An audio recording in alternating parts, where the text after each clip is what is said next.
Welcome to the Project Censored Show on Pacifica Radio. I'm your host, Mickey Huff, with Eleanor Goldfield.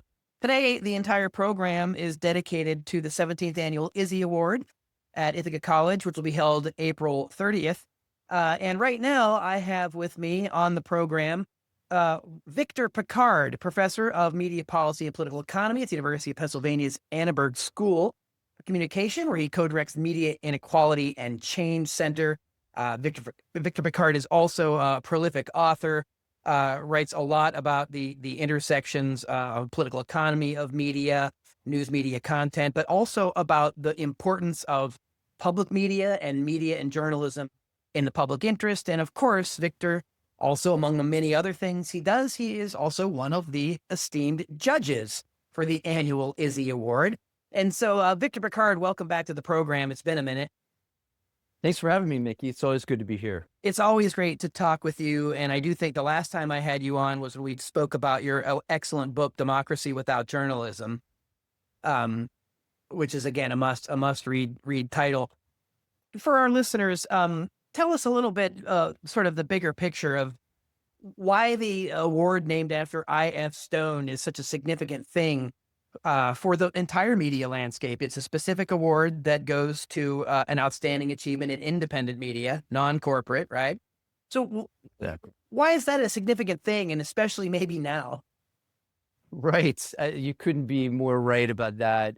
I think it's important, first of all, as you know, I mean, I.F. Stone is one of our great muckraking journalists. He was known for doing investigative reporting, really bringing light to social problems, to people who are being harmed by powerful people, powerful forces in society, but also pointing the way towards social change, not just describing the problem, but basically giving us some tools with which we can try to solve the problem, organize and really treat this as a community. These problems must be solved by communities. So I think in that spirit, we try to honor these types of journalism that are increasingly so rare and ever more precious in our blasted media landscape today, amidst the news deserts, and what's left of the commercial news sector is so cowed by the Trump administration. So I think it's really important that we lift up these exemplars of the kinds of journalism that goes where the silences are, that does, deep dive, data-driven, investigative reporting that's nonprofit. I think that is key. The market simply does not support this type of journalism that democracy so desperately needs. So, for all these reasons and more, I think the Izzy's do such an important service. And it's one of the highlights of my year, when I get to be a judge and get to read so much great journalism, and then we get to honor the award winners in Ithaca, which is a town I deeply love. So, it's just great. It's a great time altogether.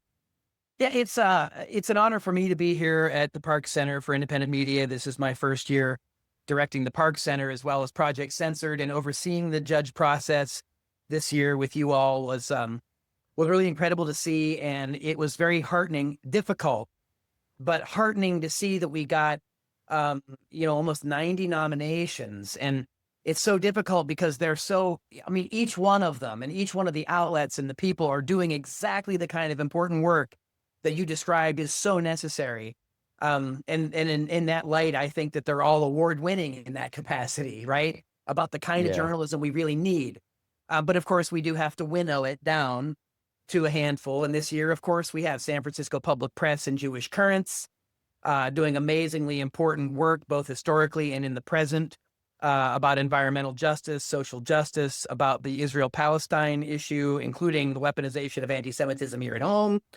Of course, also Max Alvarez, Real News Network, and Steve Mellon from Pittsburgh Union Progress about the East Palestine train derailment and the aftermath, right? The corporate media kind of cover these things like Hollywood disaster movies for a hot minute, and then they're off to the next thing, and they don't bother to see what lies in the wake. And it's something that Max Alvarez calls the sacrifice zone, right? A place where the people no longer matter, right? The Rust Belt, what have you, right? So incredibly important stories this year about amazingly important things. And it kind of, to go to our muse, as it were, I.F. Stone. a great quote: "If the government makes a mistake, the newspapers will find out, and the problem may then be fixed. But if freedom of the press were lost, the country would soon go to pieces." And I have to ask, Victor, are we there yet? Oh, we're getting dangerously Have we fallen to close. pieces yet?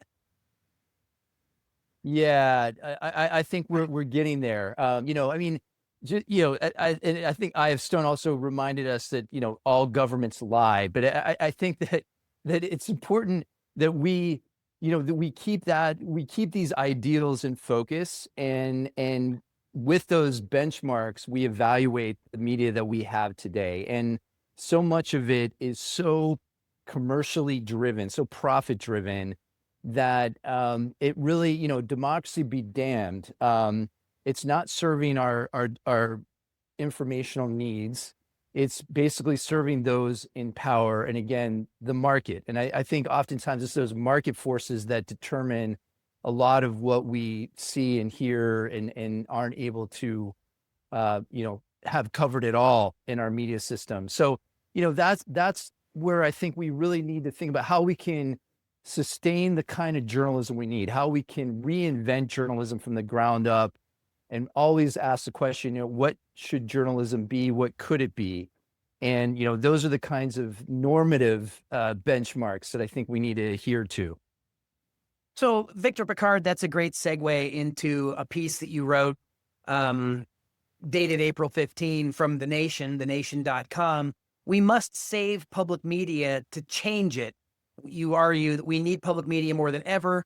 It's too precious to let Trump defund it. And that's something that's going on right now. We're hearing these warning shots.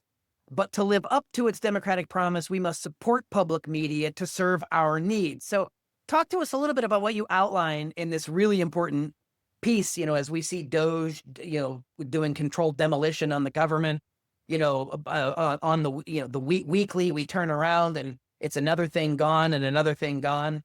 Now I start feeling like I'm singing a Queen song. Another one bites the dust. It's incredibly traumatic, and I know that even you and where you are and you teach have even felt, some of the sting of what's happening, and the kowtowing and the fear that's going on. And public media has been in the crosshairs, as you've argued for years. It's woefully underfunded already.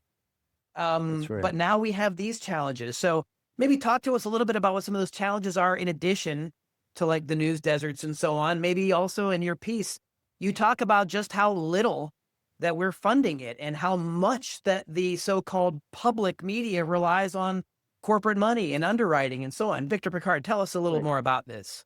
Yeah, there's a lot there to cover, and I'll just try to, summarize a few key points from the article. And it helps to step back for a moment to remind ourselves, what is the purpose of public media? And in theory, public media are meant to do things that a commercial system cannot do, will not do, is not incentivized to do. And that is to cover issues that aren't profitable, serve audiences that aren't profitable. And every major democracy on the planet knows this. This is the reason why most democracies have robust public broadcasting systems, to address this kind of market failure that's always going to be there in a commercial media system. Now, unfortunately, the one we have here in the United States was set up from the beginning insufficiently funded. So we basically forced them to seek out non-governmental, non-federal sources of funding that might mean, listeners and viewers like us, might mean foundations, but increasingly it means corporations. And so even to call our system public is really a misnomer. It's mostly privately supported. And this is a problem. So that's why I'm trying to ring alarm bells that, what little public funding we give them. And it really, we're almost off the chart compared to democracies around the planet for how little we allocate towards our public media. It comes out to about $1.56 per person per year. Compare that to the Brits, who spend almost $100 per person per year for the BBC. Other countries are far above that. And it shows they've got strong, independent public media systems. Not perfect by any stretch, but they put ours to shame. So, I'm trying to say, okay, we need to defend what little we get. It comes out to like 1% of NPR's budget, 15% of PBS's budget. But the key point here is that if we were to defund public media, of that money, of the pittance that we actually give them through the government, it would actually disproportionately hurt smaller rural public media outlets in states like Alaska, Wisconsin, Idaho, Texas. Tends to be more rural areas, but these are also areas that are news deserts, right? That often in cases, public media systems are the only source of local news and information. And that's especially important during emergencies, during natural disasters. We're really talking about, life and death situations here. So the consequences are quite dire if we were to phase out what little we're giving them now. And of course, in the piece, I'm arguing that for the future, probably in a post-Trump moment, we can dare to think about that era in our future. But we're going to have to radically expand our public support, but also restructure the entire system so that it's more democratic and actually serves our needs. Yeah, that's a big part of it too. And, we also find that a lot of folks that complain about whatever they think this huge amount of money is, that's, when Doge is, running the wrecking ball on public programs, people don't really realize that we're not putting that much money into this. Like you said, they don't realize how much of it's already commercial. And they also, a lot of the people that seem to be complaining about it are people that don't seem to watch it. It's kind of like the same people that want to ban books that don't read them. That's right. It's a pretty interesting phenomenon. But so Victor Pickard, just that we only have about a couple moments left here, but you have argued in some of your other work how much it might take. You've actually tried to float dollar amounts of like, well, what would a robust public system cost, right? And what might it look like? Can you leave us with anything like that as far as what the vision is, so that, again, our listeners can really understand that what we're paying now is a pittance. It's as you said, and what we need would be so much more, but what we do need is literally a pittance compared to things like the war budget. Yeah, or like the $4 trillion tax cut that, that Trump is considering. So, yeah, I mean, in the big scheme of things, this is a fairly modest expenditure, but we do have some, basic calculations based on, what other countries spend towards their public media. If we were to align ours with global standards and norms, we would be talking about tens of billions of dollars a year. And that really is actually in line, believe it or not, compared to what we used to spend on our postal system, which, started out as a non-market system. It was meant to deliver news and information to far-flung communities around the country. And even if we were just to raise our expenditures to those historic norms that we've always done in the United States, we're talking about $35 billion a year. So, working towards that can be a long-term goal, but as important, we need to make sure that we're not just throwing money at NPR and PBS, but we're actually creating a public media system that is owned and controlled by the public, by local communities. And, that's what I tried to outline in my last book, and I'm continuing to work on that project. But that it's kind of that, sounds utopian, but it's actually quite a practical means towards addressing our informational and communication needs. And, this is something that we need to have on our long-term political horizon. Absolutely. Victor Pickard, professor of media policy and political economy at University of Pennsylvania, Annenberg School, also co-director of Media Inequality and Change Center there, as well as a prestigious judge for the annual Izzy Awards here at Ithaca College. Victor, thank you so much for taking a few minutes out of your very busy schedule to talk to us about these important things. The article, for people who are listening and are interested, it is "We Must Save Public Media to Change It" over at thenation.com. Victor, we look forward to seeing you in Ithaca soon for the Izzy Award April 30, and thanks for the important work that you do. Thank you, Mickey. Anytime.